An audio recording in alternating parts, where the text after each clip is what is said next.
So, I'm going to tell you the story about the Jammu and Kashmir Rifles, part of the state forces of the Maharaja, and their contribution to the First World War in East Africa. The story starts with my grandfather, who was attached to the private army as their specialist training officer and advisor. They sailed from India in very uncomfortable conditions.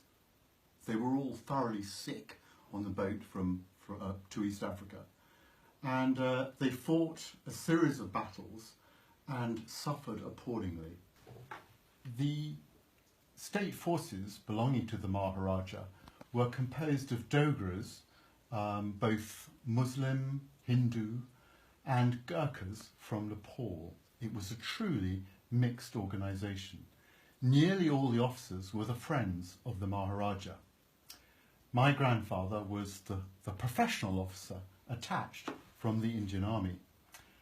And here in front of you are just some of the materials I want to talk from. This is the photograph album that stimulated the research and the travels that I have since been on. In particular, this picture here shows both Hindus and Dogras and Gurkhas on operations in East Africa, and you can see the incredible state they've got into. Their uniforms are cut and broken. They are really at the end of their tether. When they got back from India and had their clean uniforms pressed, this is what they looked like.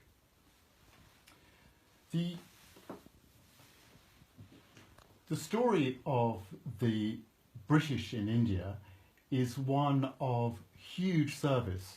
My family served for 6 generations in a row, and Alec, my grandfather, was on attachment from the professional Indian Army to try and raise the standards of competence and training.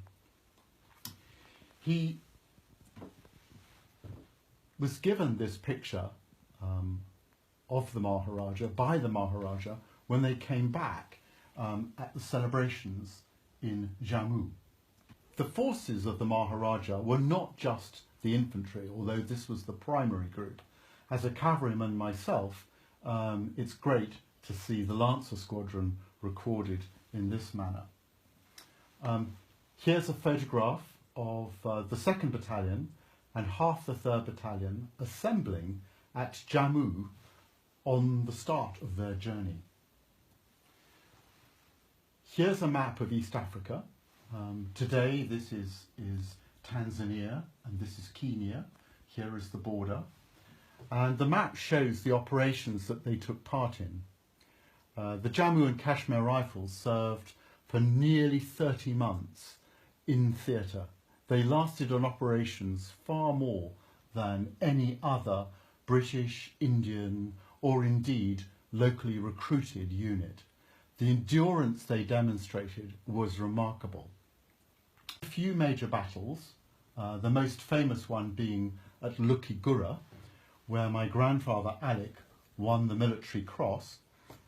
This was a major frontal attack with vast amount of ammunition being fired off, a lot of German casualties, quite a few Indian casualties as well.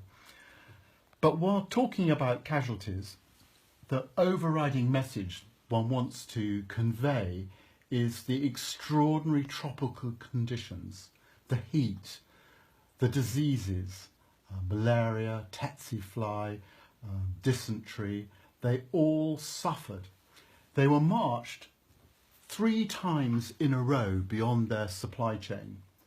And so by the end of the campaign, 98% of them were deemed unfit to carry on soldiering. An extraordinary rate of endurance. This is the detail of that 98%. They started, the 2nd Battalion, the bodyguard, with 715 men. Their share of the reinforcements amounts to about 600. And then the number left standing at the end of February 1917 was 280. And then the doctors said only 20 to 30 of them were fit enough to carry on soldiering. A truly extraordinary casualty rate. The book I've written, I've titled it, I Can Never Say Enough About the Men. And this I found in a letter in the Imperial War Museum written to another officer. And it's in this document that I found at the very end of my researches, which confirmed the validity of what I've been telling you. And it's here that he says, speaking of the incredible endurance and courage of the men from Jammu and Kashmir, and says, I can never say enough about the men.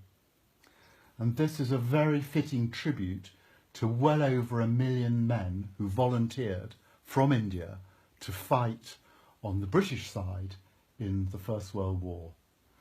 So here we are, 100 years later, with an incredible shared culture.